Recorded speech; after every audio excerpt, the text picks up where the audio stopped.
काही नाही तसं.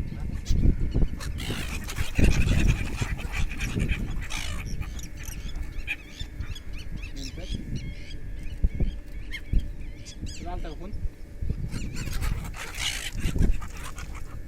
व्हिडिओ कॉल बघ पक्षी बघा.